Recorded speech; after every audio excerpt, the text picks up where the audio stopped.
Hello guys, welcome back. I'm going to show you here how you actually start about to understand how you disable auto layout through the thing that is about to be selecting the frame with the auto layout through something that we can start to disable it. As you can see, we go to this frame and then start to go something that about to edit.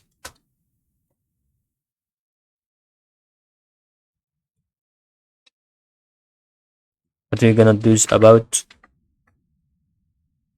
to make this part whenever we want about to have this frame is ready to click on it, and right corner on the button start to click on the layout joint, and then start to go for this part as you can see and start to make. Okay, so we can see right here the layout on the auto toggle auto layout, and it will be confirmed as this